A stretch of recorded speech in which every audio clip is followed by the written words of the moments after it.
News express ಆಟ್ 6ಗೆ ಸ್ವಾಗತ. ನಾನು Nisha.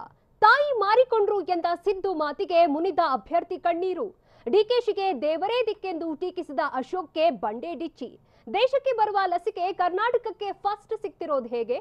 Corona ಲಸಿಕೆಯನ್ನ storage ಮಾಡೋದೇ ಹರಸಾಹಸ. ಇದೆಲ್ಲವನ್ನ ನೋಡೋಣ.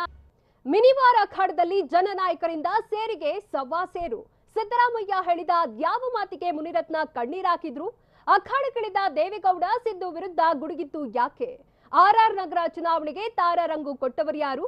ನೋಡೋಣ ಮಿನಿವಾರ್ ಎಕ್ಸ್‌ಪ್ರೆಸ್ ನಲ್ಲಿ. ಆರ್ಆರ್ ನಗರ ವಿಧಾನಸಭಾ ಕ್ಷೇತ್ರದಲ್ಲಿನ ಬೈ ಎಲೆಕ್ಷನ್ ವಾರ್ ವೈಯಕ್ತಿಕ ಟೀಕಾ ಪ್ರಹಾರಕ್ಕೂ ಇಳಿಯುವಂತೆ ಮಾಡಿದೆ. ಬಿಜೆಪಿ ಅಭ್ಯರ್ಥಿ ಮುನಿರತ್ನ ತಾಯಿಯನ್ನ ಮಾರಾಟ ಮಾಡಿದ್ದಾರೆಂಬ ಹೇಳಿಕೆಗೆ ಆಕ್ರೋಶ ವ್ಯಕ್ತವಾಗಿದೆ. ಕಾಂಗ್ರೆಸ್ ಹೇಳಿಕೆಗೆ ಪ್ರತಿಕ್ರಿಯಿಸುವ ವೇಳೆ ತನ್ನ ತಾಯಿಯ ಬಗ್ಗೆ ಮಾತನಾಡಿದ್ದನ್ನ ಕೇಳಿ ಅಭ್ಯರ್ಥಿ ಮುನಿರತ್ನ ಕಣ್ಣೀರು ಹಾಕಿದ್ದಾರೆ.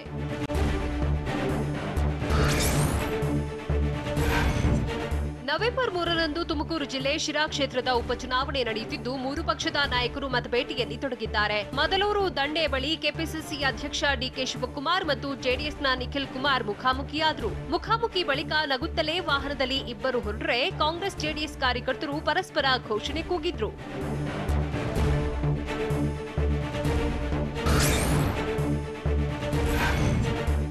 ಎಲೆಕ್ಷನ್ ಅಖಾಡದಲ್ಲಿ ಹಳೆ ದೋಸ್ತಿಗಳ ಮಧ್ಯೆ ಟಾಕ್ ಫೈಟ್ ಶುರುವಾಗಿದೆ. ಮಾಜಿ ಸಿಎಂ ಸಿದ್ದರಾಮಯ್ಯ ವಿರುದ್ಧ ಕಿಡಿಕಾರಿರುವ ಮಾಜಿ ಪ್ರಧಾನಿ ಎಚ್.ಡಿ. ದೇವೇಗೌಡ ಮೈತ್ರಿ ಸರ್ಕಾರದ ಪತನಕ್ಕೆ ಸಿದ್ದರಾಮಯ್ಯ ಕಾರಣ ಎಂದಿದ್ದು ರಾಜೀನಾಮೆ ನೀಡಿದ 16 ಶಾಸಕರನ್ನ ಈ ಬಗ್ಗೆ ಕೇಳಿದ್ರೆ ಗೊತ್ತಾಗುತ್ತೆ. ಬಿಜೆಪಿ ಸರ್ಕಾರ ಅಧಿಕಾರಕ್ಕೆ ಬರಲು ಪರೋಕ್ಷವಾಗಿ ಸಿದ್ದರಾಮಯ್ಯ ಕಾರಣ ಎಂಬಂತೆ ಮತ್ತೆ ಎಚ್.ಡಿಗೆ ಸಮರ್ಥಿಸಿಕೊಂಡ್ರು. ಪ್ರಚಾರದ ಮೇಲೆ ತಮ್ಮ ಕಾರಿಗೆ ಅಡ್ಡ ಬಂದು ಪ್ರತಿಭಟನೆ ನಡೆಸಿದ್ದಕ್ಕೆ ಮಾಜಿ ಸಿಎಂ ಸಿದ್ದರಾಮಯ್ಯ ಆಕ್ರೋಶಗೊಂಡಿದ್ದಾರೆ. ಮುನಿರತ್ನಗೆ ಸೋಲಿನ ಭಯ ಕಾಡ್ತಿದ್ದು ಗಲಾಟೆ ಮಾಡಿಸುತ್ತಿದ್ದಾರೆ. ಮೊದಲಿನಿಂದ ಅವರು ಇದನ್ನೇ ಮಾಡಿಕೊಂಡು ಬರ್ತಿದ್ದಾರೆ. ನಾಡಿದ್ದು ಮತ್ತೆ ಆರ್ಆರ್ ನಗರದಲ್ಲಿ ಪ್ರಚಾರ ಮಾಡುತ್ತೇನೆ ಅನ್ನೋ ಮೂಲಕ ಬಿಜೆಪಿ ನಾಯಕರಿಗೆ ಟಾಂಗ್ ಕೊಟ್ಟಿದ್ದಾರೆ.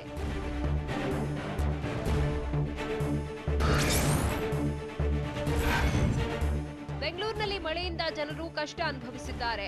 ಆರ್ಆರ್ ನಗರದಲ್ಲಿ ಜನರ ಗೋಳು ನೋಡೋಕೆ ಆಗ್ತಿಲ್ಲ. ಅವರ ಕಷ್ಟ ಕೇಳಲು ಕಂದಾಯ ಸಚಿವ ಅಶೋಕ್ಗೆ ಆಗ್ತಿಲ್ಲ. ಎರಡೂ ಪಕ್ಷಗಳ ಕೆಸರೆರಚಾಟವನ್ನ ನೋಡ್ತಿದ್ದೇನೆ ಅಂತ ಜೆಡಿಎಸ್ ವರಿಷ್ಠ ಎಚ್.ಡಿ. ದೇವೇಗೌಡ ಹೇಳಿದ್ರು. ನನ್ನ ಪಕ್ಷವನ್ನು ಮುಳುಗಿಸಲು ಪ್ರಯತ್ನ ಮಾಡಿದ್ರು. ಇವರ ಬಗ್ಗೆ ರಾಜ್ಯದ ಜನರೇ ತೀರ್ಮಾನ ಮಾಡಬೇಕು ಅಂತ ಎಚ್.ಡಿ. ಹೇಳಿದ್ರು.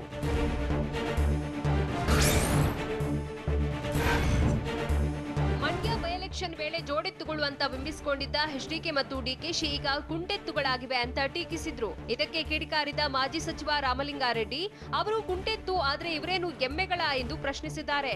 ಬಿಜೆಪಿಯವರು ಧರ್ಮ, ಜಾತಿ, ಭಾಷೆ ಒಡೆದು ಗೆಲ್ಲೋದು. ಬಿಜೆಪಿಯವರು ಏನು ಸ್ವಾತಂತ್ರ್ಯ ಹೋರಾಟದಲ್ಲಿ ಇದ್ರಾ? ನಾವು ದೇಶಭಕ್ತರು, ಬಿಜೆಪಿಯವರು ನಕಲಿ ದೇಶಭಕ್ತರು ಅಂತ ವಾಗ್ದಾಳಿ ನಡೆಸಿದ್ರು.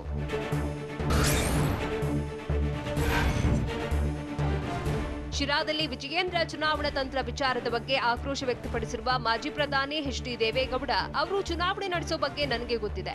ಯಾವ ರೀತಿ ಚುನಾವಣೆ ನಡೆಸ್ತಾರೆ ಅನ್ನೋದರ ವರದಿ ಕೂಡ ಇದೆ. ಪೊಲೀಸರ ಮೂಲಕ ದುಡ್ಡು ಹಂಚುತ್ತಿದ್ದಾರೆ. ಈ ಬಗ್ಗೆ ದೂರು ಕೊಟ್ಟರೂ ಯಾವುದೇ ಕ್ರಮ ಇಲ್ಲ. ಇದರ ಬಗ್ಗೆ ಯಾವುದೇ ಉಪಯೋಗವಿಲ್ಲ ಅಂತ ವಿಜಯೇಂದ್ರ ವಿರುದ್ಧ ಎಚ್.ಡಿ. ಕಿಡಿಕಾರಿದ್ರು.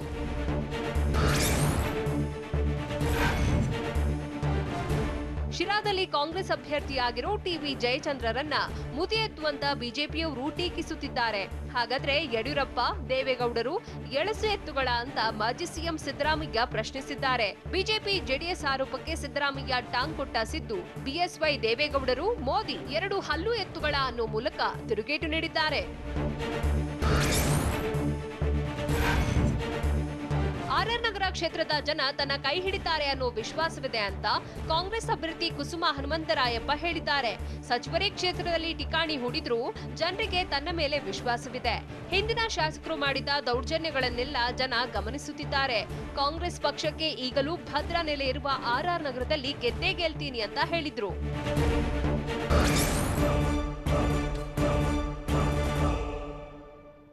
ನಮ್ಮ ಪಕ್ಷಕ್ಕೆ ಯಾರೂ ಗಾಡ್ ಫಾದರ್ ಇಲ್ಲ ಅಂತ ಎಚ್.ಡಿ.ಕೆ ಸಿಡಿದೆದ್ದಿದ್ದು ಯಾಕೆ? ಒಕ್ಕಲಿಗ ಸಚಿವರಿಗೆ ಸಿಎಂ ಕೊಟ್ಟಿರೋ ಅಟ್ಯಾಕಿಂಗ್ ಟಾಸ್ಕ್ ಯಾವುದು? ಯುದ್ಧಕ್ಕೂ ಮುನ್ನ ಶಸ್ತ್ರತ್ಯಾಗ ಮಾಡಿದ್ರಾ ಡಿಕೆಶಿ? ನೋಡೋಣ ಬೆಂಗಳೂರು ನ್ಯೂಸ್ ಎಕ್ಸ್‌ಪ್ರೆಸ್ ನಲ್ಲಿ. ನಿಖಿಲ್ ರ ಸಿನಿಮಾ ಗಾಡ್ ಫಾದರ್ ಮುನಿರತ್ನ ಅನ್ನೋ ವಿಚಾರಕ್ಕೆ ಸಂಬಂಧಿಸಿದಂತೆ ಟಾಂಗ್ ಕೊಟ್ಟಿರೋ ಮಾಜಿ ಸಿಎಂ ಎಚ್ಡಿಕೆ ನಮ್ಮ ಕುಟುಂಬಕ್ಕೆ ಯಾವನು ಗಾಡ್ ಫಾದರ್, ರಾಜ್ಯದ ಜನರೇ ಗಾಡ್ ಫಾದರ್, ಬೇರೆ ಯಾವನೂ ಅಲ್ಲ, ನಾನು ಅಪ್ಪನಂಥ ಸಿನಿಮಾ ತೆಗೆದಿದ್ದೇನೆ ಅನ್ನೋ ಮೂಲಕ ಪರೋಕ್ಷವಾಗಿ ಮುನಿರತ್ನ ವಿರುದ್ಧ ಹರಿಹಾಯ್ದ್ರು. ನಾನು ಯಾರ ಮನೆ ಬಳಿಯೂ ಹೋಗಿಲ್ಲ, ನನ್ನ ಪಕ್ಷದ ಬಗ್ಗೆ ಲಘುವಾಗಿ ಮಾತನಾಡಬೇಡಿ ಅನ್ನೋ ಮೂಲಕ ಸಿದ್ದರಾಮಯ್ಯ ವಿರುದ್ಧವೂ ವಾಗ್ದಾಳಿ ನಡೆಸಿದ್ರು.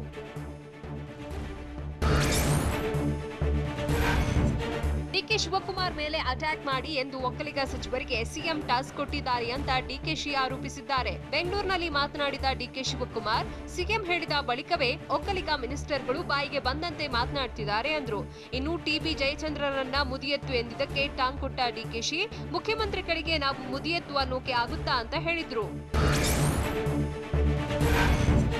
ಆರ್ಆರ್ ನಗರ ವಿಧಾನಸಭಾ ಕ್ಷೇತ್ರದಲ್ಲಿ ಕಾಂಗ್ರೆಸ್ ಸೋಲಿಸಲು ಸಿದ್ದರಾಮಯ್ಯ ಒಳತಂತ್ರ ಮಾಡ್ತಿದ್ರೆ, ಶಿರಾದಲ್ಲಿ ಜಯಚಂದ್ರರನ್ನ ಸೋಲಿಸಲು ಡಿಕೆಶಿ ರಣತಂತ್ರ ರೂಪಿಸುತ್ತಿದ್ದಾರೆ ಅಂತ ಅಶೋಕ್ ಆರೋಪಿಸುತ್ತಿದ್ದಾರೆ. ಎರಡು ಕಡೆಯೂ ಕಾಂಗ್ರೆಸ್ ಸೋಲಬೇಕೆಂದು ಡಿಕೆಶಿ, ಸಿದ್ದರಾಮಯ್ಯನವರೇ ಒಳತಂತ್ರ ಮಾಡ್ತಿದ್ದು, ಕಾಂಗ್ರೆಸ್ನವರು ಇಲ್ಲದ ಕುರ್ಚಿಗೆ ಟವಲ್ ಹಾಕ್ತಿದ್ದಾರೆ. ನಮ್ಮಲ್ಲಿ ಒಬ್ಬರೇ ರಾಜ ಹುಲಿ, ಆದ್ರೆ ಕಾಂಗ್ರೆಸ್ನಲ್ಲಿ ರಾಜ ಯಾರೋ ಹುಲಿ ಮತ್ತಿನ್ಯಾರೋ ಅಂತ ಲೇವಡಿ ಮಾಡಿದ್ರು. ಬೈ-ಎಲೆಕ್ಷನ್ ಅಖಾಡದಲ್ಲಿ ಡಿಕೆಶಿ ಯುದ್ಧಕ್ಕೂ ಮುನ್ನ ಶಸ್ತ್ರತ್ಯಾಗ ಮಾಡಿ ಪಲಾಯನ ಮಾಡಿದ್ದಾರೆಂದು ಸಚಿವ ಅಶೋಕ್ ಟೀಕಾ ಪ್ರಹಾರ ನಡೆಸಿದ್ದಾರೆ. ಡಿಕೆ ಶಿವಕುಮಾರ್ ಜಾತಿ ಕಾರ್ಡ್ ಪ್ಲೇ ಮಾಡ್ತಿದ್ದಾರೆ, ಡಿಕೆಶಿಯೇ ಬಂಡೆ ಒಕ್ಕಲಿಗ ಎಂದು ಹೇಳಿಕೊಳ್ತಿದ್ದಾರೆ. ಆದ್ರೆ ಕಾಲಭೈರವನ ಬೆಟ್ಟ ಒಡೆದು ವ್ಯಾಟಿಕ್ ಸಿಟಿ ಮಾಡ್ತಿದ್ರು. ಆಗ ಡಿಕೆಶಿ ಅಣ್ಣನಿಗೆ ಒಕ್ಕಲಿಗ ಎಂಬುದು ನೆನಪಾಗಿಲ್ವಾ ಅಂತ ಕಿಡಿಕಾರಿದ್ರು. ಬೈ-ಎಲೆಕ್ಷನ್ ಮುಗಿದ ಮೇಲೆ ಡಿಕೆಶಿಗೆ ದೇವರೇ ದಿಕ್ಕು ಅಂತ ಕಂದಾಯ ಸಚಿವ ಆರ್ ಅಶೋಕ್ ಆರೋಪಿಸಿದ್ದಾರೆ. ಇದಕ್ಕೆ ಟಕ್ಕರ್ ಕೊಟ್ಟ ಡಿಕೆಶಿ, ಚುನಾವಣೆ ಮುಗಿದ ಮೇಲೆ ನಮ್ಗೆ ಅಶೋಕೇ ದಿಕ್ಕು ಅಂತ ಹೇಳಿದ್ರು. ಶಿರಾದಲ್ಲಿ ದುಡ್ಡು ಹಂಚ್ತಿದ್ದಾರೆ, ಆರ್ಆರ್ ನಗರದಲ್ಲಿ ಏನದು ದೌರ್ಜನ್ಯ, ಏನ್ ಮಾಡೋದಕ್ಕೆ ಹೊರಟಿದ್ದೀರಿ, ನಿನ್ನೆ ಒಬ್ಬ ಮಾಜಿ ಸಿಎಂಗೆ ಅಡ್ಡ ಹಾಕ್ತೀರಿ ಅಂದ್ರೆ ಏನರ್ಥ ಅಂತ ಆಕ್ರೋಶ ವ್ಯಕ್ತಪಡಿಸಿದ್ರು. ಆರ್ಆರ್ ನಗರ ಮಿನಿಬಾರ್ನಲ್ಲಿ ಸಿದ್ದರಾಮಯ್ಯ ಚುನಾವಣಾ ಪ್ರಚಾರ ವೇಳೆ ಭಾಷಣಕ್ಕೆ ಅಡ್ಡಿ ಮಾಡಿದ ಬಿಜೆಪಿಯ ಮಾಜಿ ಕಾರ್ಪೊರೇಟರ್ ಜಿಕೆ ವೆಂಕಟೇಶ್ಗೆ ಜಾಮೀನು ಸಿಕ್ಕಿದೆ. ಘಟನೆ ಖಂಡಿಸಿ ಠಾಣೆ ಮುಂದೆ ಸಿದ್ದರಾಮಯ್ಯ, ಡಿಕೆ ಸುರೇಶ್, ಕುಸುಮ ಪ್ರತಿಭಟಿಸಿದ್ರು. ಮಾತ್ರವಲ್ಲ, ಯಶವಂತಪುರ ಪೊಲೀಸ್ ಸ್ಟೇಷನ್ನಲ್ಲಿ ಈ ಬಗ್ಗೆ ದೂರು ದಾಖಲಾದ ಬಳಿಕ ಅರೆಸ್ಟ್ ಆಗಿದ್ರು. ಆದ್ರೀಗ ಸ್ಟೇಷನ್ ಬೇಲ್ ಪಡೆದು ಹೊರಬಂದಿದ್ದಾರೆ. ಬೆಂಗಳೂರು ಶಿಕ್ಷಕರ ಕ್ಷೇತ್ರದ ಚುನಾವಣೆಯಲ್ಲಿ ಘರ್ಷಣೆ ನಡೆದಿದ್ದು, ಬಿಜೆಪಿ ಮತ್ತು ಜೆಡಿಎಸ್ ಕಾರ್ಯಕರ್ತರು ಪರಸ್ಪರ ಕೈಕೈ ಮಿಲಾಯಿಸಿದ್ದಾರೆ. ದೊಡ್ಡಬಳ್ಳಾಪುರದ ತಹಶೀಲ್ದಾರ್ ಕಚೇರಿಯ ಬಳಿಯ ಮತದಾನ ಕೇಂದ್ರದಲ್ಲಿ ಘಟನೆ ನಡೆದಿದೆ. ಪದಗಟ್ಟಿ ಆವರಣದಲ್ಲಿ ಬಿಜೆಪಿ ಕಾರ್ಯಕರ್ತರು ತಮ್ಮ ಪಕ್ಷದ ಪರ ಪ್ರಚಾರ ಮಾಡುತ್ತಿದ್ದಾರೆಂದು ಆರೋಪಿಸಿ ಜೆಡಿಎಸ್ ಕಾರ್ಯಕರ್ತರು ಆಕ್ಷೇಪ ವ್ಯಕ್ತಪಡಿಸಿ ಪ್ರತಿಭಟಿಸಿದರು. ಆನ್ಲೈನ್ ಶಿಕ್ಷಣಕ್ಕೆ ರಾಜ್ಯ ಸರ್ಕಾರದಿಂದ ಹೊಸ ಮಾರ್ಗಸೂಚಿ ಪ್ರಕಟಿಸಲಾಗಿದೆ. ಪ್ರತಿ ತರಗತಿಯ ಗರಿಷ್ಠ ಸಮಯ 30 ನಿಮಿಷಗಳಿಗೆ ಮೀಸಲಿಡಲಾಗಿದೆ. 6 ಮತ್ತು ನಂತರದ ತರಗತಿಗಳಿಗೆ 30 ರಿಂದ 45 ನಿಮಿಷಗಳ ಸಮಯ, 2ನೇ ತರಗತಿವರೆಗೆ ವಾರದಲ್ಲಿ ಪರ್ಯಾಯ ದಿನಗಳ ಬೋಧನೆ ಮಾಡಲು ಸರ್ಕಾರ ಸೂಚಿಸಿದೆ. ಆನ್ಲೈನ್ ಕ್ಲಾಸ್ಗಳಿಗೆ ಮಾತ್ರ ಅವಕಾಶ ನೀಡಿದ್ದು, ಕೆಲ ಖಾಸಗಿ ಶಾಲೆಗಳು ಅವಧಿಗೂ ಮೀರಿ ಕ್ಲಾಸ್ ನಡೆಸುತ್ತಿವೆ. ಇದರ ವಿರುದ್ಧ ಟಿವಿ9 ವರದಿ ಪ್ರಸಾರ ಮಾಡಿತ್ತು. ಸ್ಯಾಂಡಲ್ವುಡ್ ನಶೆ ಕೇಸ್ನ ಬಳಿಕ ಬೆಂಗಳೂರಿನಲ್ಲಿ ಡ್ರಗ್ಸ್ ಜಾಲದ ಆರೋಪಿಗಳು ಒಬ್ಬೊಬ್ಬರಾಗಿ ಪೊಲೀಸರಿಗೆ ಸಿಕ್ಕಿ ಬೀಳ್ತಿದ್ದಾರೆ. ಮೊಹಮ್ಮದ್ ಶಾಕೀರ್, ಕೃಷ್ಣಕುಮಾರ್ರನ್ನ ಪೊಲೀಸರು ಬಂಧಿಸಿದ್ದಾರೆ. ಬಂಧಿತರಿಂದ 32 ಲಕ್ಷ ರೂಪಾಯಿ ಮೌಲ್ಯದ ಮಾದಕ ವಸ್ತುಗಳನ್ನ ವಶಕ್ಕೆ ಪಡೆಯಲಾಗಿದೆ. ಆಂಧ್ರಪ್ರದೇಶದಿಂದ ಮಾದಕ ವಸ್ತುಗಳನ್ನು ತಂದು ಮಾರಾಟ ಮಾಡುತ್ತಿದ್ರು. 1 ಲೀಟರ್ ವೀಡ್ ಆಯಿಲ್, 16 ಕೆಜಿ ಗಾಂಜಾವನ್ನ ಬೈಯಪ್ಪನಹಳ್ಳಿ ಪೊಲೀಸರು ವಶಪಡಿಸಿಕೊಂಡಿದ್ದಾರೆ.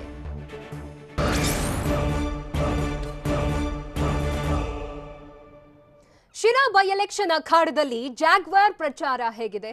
ಟಿಬಿ ಜಯಚಂದ್ರರನ್ನ ಮುದಿಯತ್ತು ಎಂದವರಿಗೆ ಕಾಂಗ್ರೆಸ್ ಕೊಟ್ಟ ಟಕ್ಕರ್ ಹೇಗಿತ್ತು? ಪದವೀಧರರ ಕ್ಷೇತ್ರದ ಚುನಾವಣೆಯಲ್ಲೂ ಕುರುಡು ಕಾಂಚಾಣ ಸದ್ದು ಮಾಡಿದ್ದೇಗೆ? ಇಂಥ ಕೌತುಕದ ಸುದ್ದಿ ನೋಡೋಣ ಸ್ಟೇಟ್ ನ್ಯೂಸ್ ಎಕ್ಸ್‌ಪ್ರೆಸ್‌ನಲ್ಲಿ.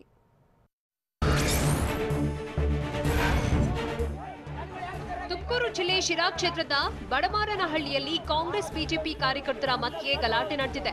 ಬಿಜೆಪಿಯವರು ಹಣ ಹಂಚುತ್ತಿದ್ದಾರೆ ಅಂತ ಕಾಂಗ್ರೆಸ್ ಕಾರ್ಯಕರ್ತರು ಆರೋಪಿಸಿದ್ದಾರೆ. ಈ ವೇಳೆ ಮಾತಿಗೆ ಮಾತು ಬೆಳೆದು ಎರಡೂ ಪಕ್ಷದ ಕಾರ್ಯಕರ್ತರ ಮಧ್ಯೆ ನೂಕಾಟ, ತಳ್ಳಾಟ ನಡೆದಿದೆ. ಕಾಂಗ್ರೆಸ್ ಪ್ರಚಾರ ಮಾಡುತ್ತಿದ್ದಾಗ ಘಟನೆ ನಡೆದಿದೆ.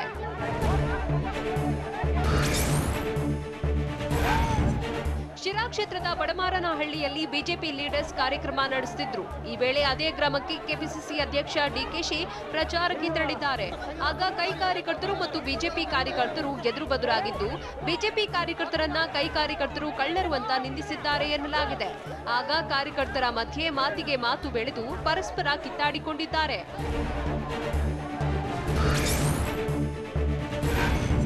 ಇನ್ನು ಶಿರಾ ಕ್ಷೇತ್ರದಲ್ಲಿ ಬಿಜೆಪಿ ಅಭ್ಯರ್ಥಿ ರಾಜೇಶ್ ಗೌಡ ಪರ ಡಿಸಿಎಂ ಗೋವಿಂದ ಕಾರಜೋಳ ಕ್ಯಾಂಪೇನ್ ಮಾಡಿದ್ರು. ಅಲ್ಲದೆ ಬಿಜೆಪಿ ರಾಜ್ಯಾಧ್ಯಕ್ಷ ನಳಿನ್ ಕುಮಾರ್ ಕಟೀಲ್, ಸಂಸದ ಪ್ರತಾಪ್ ಸಿಂಹ, ವಿಜಯೇಂದ್ರ, ಸುರೇಶ್ ಗೌಡ ಕೂಡ ಪ್ರಚಾರ ನಡೆಸಿದ್ರು.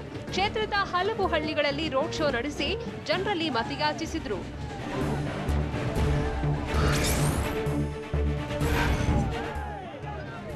ಶಿರಾ ಕ್ಷೇತ್ರದ ಯಾವುದೇ ಹಳ್ಳಿಗೆ ಹೋದ್ರೂ ಬಿಜೆಪಿ ಅನ್ನೋ ಕೂಗು ಕೇಳಿ ಬರ್ತಿದೆ ಅಂತ ಸಿಎಂ ಬಿಎಸ್ವೈ ಪುತ್ರ ವಿಜಯೇಂದ್ರ ತಿಳಿಸಿದ್ದಾರೆ. ಮದ್ದಕ್ಕನಹಳ್ಳಿ ಗ್ರಾಮದಲ್ಲಿ ಮಾತನಾಡಿದ ವಿಜಯೇಂದ್ರ, ನಿಮ್ಮ ಪ್ರೀತಿ ವಿಶ್ವಾಸ ನೋಡಿದ್ರೆ ಕಾಂಗ್ರೆಸ್ ಚುನಾವಣೆ ದಿನದವರೆಗೂ ಕಾಯೋ ಆಗಿಲ್ಲ ಅಂತ ಅನಿಸುತ್ತೆ ಅಂತ ಗೆಲುವಿನ ವಿಶ್ವಾಸ ವ್ಯಕ್ತಪಡಿಸಿದ್ದಾರೆ. ಅಪ್ಪ ಬಿಎಸ್ವೈರನ್ನ ದೇವರಾಜ್ ಅರಸುಗೆ ಹೋಲಿಸಿ ಕೊಂಡಾಡಿದ್ದಾರೆ.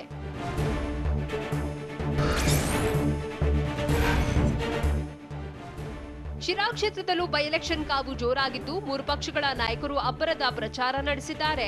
ಜೆಡಿಎಸ್ ಅಭ್ಯರ್ಥಿ ಅಮ್ಮ ಜಮ್ಮ ಪರ ನಿಖಿಲ್ ಕುಮಾರ್ ಪ್ರಚಾರ ನಡೆಸಿದ್ರು. ಶಿರಾ ಗ್ರಾಮಾಂತರ ಭಾಗದಲ್ಲಿ ಮತಬೇಟೆ ನಡೆಸಿದ ನಿಖಿಲ್ ಜೆಡಿಎಸ್ಗೆ ಮತ ನೀಡುವಂತೆ ಮತದಾರರಲ್ಲಿ ಮನವಿ ಮಾಡಿದ್ರು.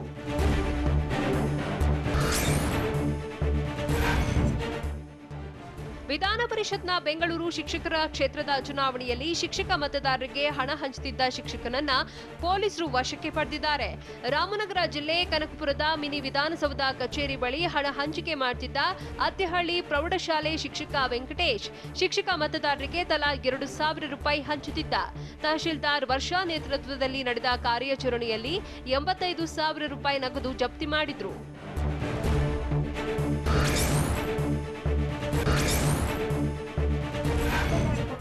ಲಿಂಗಾಯತ ಪಂಚಮಸಾಲಿ ಸಮುದಾಯಕ್ಕೆ ಮೀಸಲಾತಿಗೆ ಆಗ್ರಹಿಸಿ ಬೆಳಗಾವಿಯ ಸುವರ್ಣಸೌಧ ಎದುರು ಬಸವ ಜಯ ಮೃತ್ಯುಂಜಯ ಸ್ವಾಮೀಜಿ ಉಪವಾಸ ಸತ್ಯಾಗ್ರಹ ನಡೆಸಿದ್ರು. ಪ್ರತಿಭಟನಾ ಸ್ಥಳಕ್ಕೆ ಮಾಜಿ ಸಚಿವ ವಿನಯ್ ಕುಲಕರ್ಣಿ ಆಗಮಿಸಿದ್ರು. ಮಾಸ್ಕ್ ಧರಿಸದೆ ಸಾಮಾಜಿಕ ಅಂತರ ಕಾಯ್ದುಕೊಳ್ಳದೆ ವಿನಯ್ ಕುಲಕರ್ಣಿ ನಿರ್ಲಕ್ಷ್ಯ ವಹಿಸಿದ್ದು ಕಂಡುಬಂತು. ಮಾಸ್ಕ್ ಧರಿಸದೆ ಯುವಕರ ಗುಂಪಿನ ಜೊತೆಗೆ ಫೋಟೋಗೆ ಪೋಸ್ ನೀಡಿದ್ರು. 2020 ಸಾಲಿನ ರಾಜ್ಯೋತ್ಸವ ಪ್ರಶಸ್ತಿ ಪ್ರಕಟಗೊಂಡಿದ್ದು, ಕೊಪ್ಪಳದ ತೊಗಲುಗೊಂಬೆಯಾಟದ ಕೇಶಪ್ಪ ಶಿಳಿಕ್ಯಾತರಿಗೆ ಪ್ರಶಸ್ತಿ ಮುಡಿಗೇರಿದೆ. ತೊಗಲುಗೊಂಬೆಯಾಟದಲ್ಲಿ ದೇಶ ವಿದೇಶದಲ್ಲಿ ಖ್ಯಾತಿ ಪಡೆದಿರುವ ಕುಟುಂಬದ 2ನೇ ಪೀಳಿಗೆಗೆ ರಾಜ್ಯೋತ್ಸವ ಪ್ರಶಸ್ತಿ ದೊರೆತಿದೆ. ಕೊಪ್ಪಳ ತಾಲೂಕಿನ ಮೋರನಾಳ ಗ್ರಾಮದ ಶಿಳಿಕ್ಯಾತ ಸಮುದಾಯದ ಕಲಾವಿದರಾದ ಕೇಶಪ್ಪ ಈ ಹಿಂದೆ 2014ರಲ್ಲಿ ಇದೇ ಕುಟುಂಬದ ಭೀಮವ್ವ ಶಿಳಿಕ್ಯಾತ ರಾಜ್ಯೋತ್ಸವ ಪ್ರಶಸ್ತಿ ಲಭಿಸಿತ್ತು.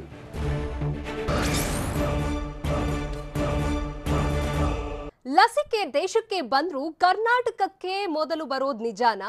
ಯಾವುದೇ ಕ್ಷಣದಲ್ಲಿ ಬರೋ ಲಸಿಕೆಗೆ ಸರ್ಕಾರಿ ಆಸ್ಪತ್ರೆಗಳು ಸಜ್ಜಾಗಿರೋದಾದ್ರೂ ಹೇಗೆ? ಲಸಿಕೆಯ ಸ್ಟೋರೇಜ್ ಮಾಡಲು ಸರ್ಕಾರ ಮಾಡಿರೋ ಪ್ಲಾನ್ಗಳಾದ್ರೂ ಏನು? ನೋಡೋಣ ಕೊರೋನಾ ಹಾಟ್ಸ್ಪಾಟ್ನಲ್ಲಿ.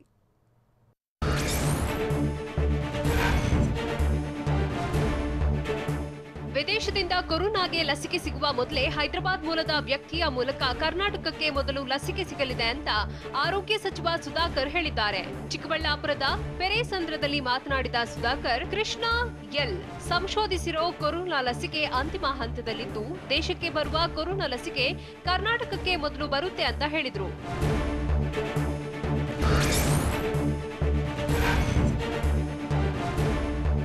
ಇಡೀ ಮನುಕುಲವನ್ನೇ ಕಂಗೆಡುವಂತೆ ಮಾಡಿರುವ ಕೊರೋನಾ ವೈರಸ್ಗೆ ಶೀಘ್ರದಲ್ಲೇ ಲಸಿಕೆ ಸಿಗುವ ಸಾಧ್ಯತೆ ಇದೆ.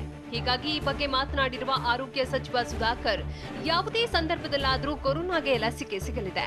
ಇದರಿಂದಾಗಿ ಎಲ್ಲ ಸರ್ಕಾರಿ ಆಸ್ಪತ್ರೆಗಳಲ್ಲಿ ಮೂಲ ಸೌಕರ್ಯ ಒದಗಿಸಲು ಕ್ರಮ ಕೈಗೊಳ್ಳಲಾಗಿದೆ. ಸರ್ಕಾರಿ ಆರೋಗ್ಯ ವ್ಯವಸ್ಥೆಯಲ್ಲಿ ಬದಲಾವಣೆಯಾಗಲಿದೆ ಅಂತ ಸುಧಾಕರ್ ಹೇಳಿದರು.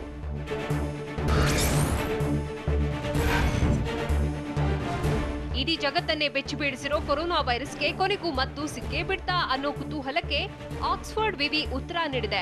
ಕೊರೋನಾದಿಂದ ಕಂಗೆಟ್ಟಿರುವ ಜಗತ್ತಿಗೆ ಲಸಿಕೆಯೇ ಸಂಜೀವನಿಯಾಗಿ ಬರಲಿದೆ. ಮನುಕುಲವನ್ನ ಬೆಂಬಿಡದೆ ಕಾಡ್ತಿರೋ ರೋಗಕ್ಕೆ ಜನರ ಜೀವ ಮತ್ತು ಜೀವನ ಎರಡನ್ನೂ ಕಾಪಾಡುವುದು ಪಕ್ಕಾ ಆಗಲಿದೆ. ಮುಂದಿನ ತಿಂಗಳಿಂದಲೇ ಲಸಿಕೆ ಸಿಗ್ತಿರೋದು ನೆಮ್ಮದಿಯ ನಿಟ್ಟುಸಿರು ಬಿಡುವಂತಾಗಿದೆ.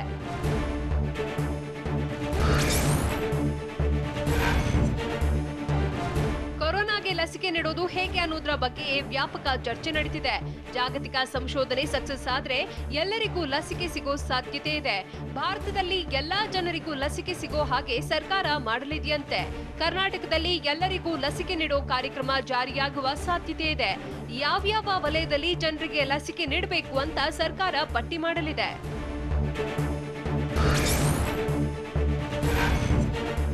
ಕೊರೋನಾ ಲಸಿಕೆ ಕಾರ್ಯಕ್ರಮದಲ್ಲಿ 10 ವರ್ಷ ಕೆಳಗಿನ ಮಕ್ಕಳಿಗೆ ಮತ್ತು 60 ವರ್ಷ ಮೇಲ್ಪಟ್ಟ ವೃದ್ಧರಿಗೆ ಕೊರೋನಾ ಲಸಿಕೆ ನೀಡೋ ಸಾಧ್ಯತೆ ಇದೆ. ಕೊಮಾರ್ಬಿಡಿಟಿ ಇರೋ ಜನರಿಗೆ, ರೋಗ ನಿರೋಧಕ ಶಕ್ತಿ ಕಡಿಮೆ ಇರುವ ಯುವ ಜನತೆಗೆ ಹಾಗೂ ಆರೋಗ್ಯ ಕಾರ್ಯಕರ್ತರು ಸೇರಿ ಕೊರೋನಾ ವಾರಿಯರ್ಸ್ಗೆ ಲಸಿಕೆಯನ್ನು ಆದ್ಯತೆ ಮೇರೆಗೆ ನೀಡಲಾಗುತ್ತೆ. ಕೊರೋನಾ ಲಸಿಕೆ ಸಿಕ್ಕಿದ್ದೇ ಆದ್ರೆ ಸರ್ಕಾರವೇ ಎಲ್ಲರಿಗೂ ತಲುಪಿಸುತ್ತೆ. ಕಂಪನಿ ಲಸಿಕೆ ಖರೀದಿ ಮಾಡಿ ಹಳ್ಳಿಗೂ ತಲುಪಿಸಲಿದೆ. ಸರ್ಕಾರಿ ಆಸ್ಪತ್ರೆ, ಪ್ರಾಥಮಿಕ ಆರೋಗ್ಯ ಕೇಂದ್ರದಲ್ಲಿ ಲಸಿಕೆ ಸಿಗುವ ವ್ಯವಸ್ಥೆ ಮಾಡಲಿದೆ. ಲಸಿಕೆಯ ದರ ನಿಗದಿ ಬಗ್ಗೆ ಯಾವುದೇ ಚರ್ಚೆ ನಡೆಯದಿರೋದ್ರಿಂದ ಸರ್ಕಾರವೇ ಉಚಿತವಾಗಿ ಲಸಿಕೆ ಕೊಡುವ ಸಾಧ್ಯತೆಯೂ ಇದೆ. ಲಸಿಕೆ ಬಳಕೆಗೆ ಸರ್ಕಾರದಿಂದ ಟೆಕ್ನಾಲಜಿ ವ್ಯವಸ್ಥೆಯೂ ಆಗುವ ಸಾಧ್ಯತೆ ಇದೆ. ಟೆಕ್ನಾಲಜಿ, ಟ್ರಾನ್ಸ್ಪೋರ್ಟ್, ಟ್ರೀಟ್ಮೆಂಟ್ ಹಾಗೂ ಅತ್ಯಾಧುನಿಕ ಸಲಕರಣೆ ಬಳಸಿ ಲಸಿಕೆ ನೀಡಲು ಪ್ಲಾನ್ ಮಾಡಲಾಗಿದೆ. ಲಸಿಕೆ ನೀಡಿದ ಬಗ್ಗೆ ಮಾಹಿತಿ ಕಲೆ ಹಾಕಲು ತಂತ್ರಜ್ಞಾನವನ್ನು ಬಳಸಲಾಗುತ್ತೆ. ಲಸಿಕೆ ತೆಗೆದುಕೊಂಡವರ ಬಗ್ಗೆ mobile number, Aadhaar card number link ಮಾಡುವ ಸಾಧ್ಯತೆ ಇದೆ.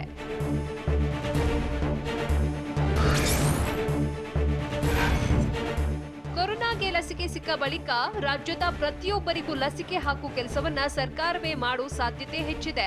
ಆರೋಗ್ಯ ಇಲಾಖೆ ಸಿಬ್ಬಂದಿಯನ್ನು ಬಳಕೆ ಮಾಡಿಕೊಂಡು ಲಸಿಕೆ ಕೊಡಲಿದೆ. ಲಸಿಕೆ ಕೊಡೋದು ಯಾರಿಗೆ ಅನ್ನೋದನ್ನ ಮೊದಲೇ ನಿರ್ಧಾರ ಮಾಡಿ ಬಳಿಕ ನಿಗದಿ ಮಾಡಿರೋರಿಗೆ ಮಾತ್ರ ಈ ಲಸಿಕೆಯನ್ನ ನೀಡೋ ಸಾಧ್ಯತೆ ಇದೆ.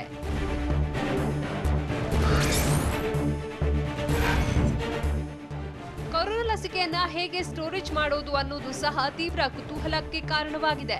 ತಜ್ಞರ ಪ್ರಕಾರ ಲಸಿಕೆ ಸ್ಟೋರ್ ಮಾಡೋದೇ ದೊಡ್ಡ ಸವಾಲಿನ ಕೆಲಸ. ಸ್ಟೋರ್ ಮಾಡೋದ್ರಲ್ಲಿ ಸ್ವಲ್ಪ ಹೆಚ್ಚು ಕಮ್ಮಿಯಾದ್ರೂ ಲಸಿಕೆ ಕೆಲಸ ಮಾಡಲ್ಲ. ತಜ್ಞರ ಪ್ರಕಾರ 0 ರಿಂದ 8 ಡಿಗ್ರಿ ಸೆಲ್ಸಿಯಸ್ನಲ್ಲಿ ಸ್ಟೋರ್ ಮಾಡಬೇಕಾಗುತ್ತೆ.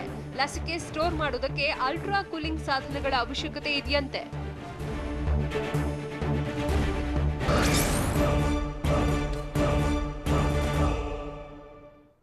ಬಿಹಾರ ಅಖಾಡದಲ್ಲಿ ಮೋದಿ ಅಬ್ಬರದ ಪ್ರಚಾರ. ಮೊದಲ ಹಂತದ ಮತದಾನ ನೀರಸವೋ ಭರ್ಜರಿಯೋ? ಭಾರತಕ್ಕೆ ಮುಂದಿನ ವರ್ಷಗಳಲ್ಲಿ ಎಷ್ಟು ರಫೇಲ್ ಯುದ್ಧ ವಿಮಾನಗಳು ಬರಲಿವೆ ಗೊತ್ತಾ? ನೋಡೋಣ ನ್ಯಾಷನಲ್ ನ್ಯೂಸ್ ಎಕ್ಸ್‌ಪ್ರೆಸ್‌ನಲ್ಲಿ.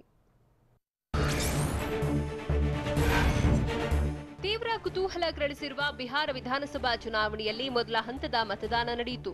ರಾಜ್ಯದ 71 ವಿಧಾನಸಭಾ ಕ್ಷೇತ್ರಗಳಲ್ಲಿ ಮತದಾನ ನಡೆಯಿತು. ಬಿಹಾರದ 243 ವಿಧಾನಸಭಾ ಕ್ಷೇತ್ರಗಳ ಪೈಕಿ 3 ಹಂತದಲ್ಲಿ ಚುನಾವಣೆ ನಡೆಯಲಿದೆ. ಮೊದಲ ಹಂತದ 71 ಕ್ಷೇತ್ರಗಳಲ್ಲಿ 1066 ಅಭ್ಯರ್ಥಿಗಳ ಭವಿಷ್ಯವನ್ನ 2.14 ಕೋಟಿ ಮತದಾರರು ನಿರ್ಧರಿಸಲಿದ್ದಾರೆ.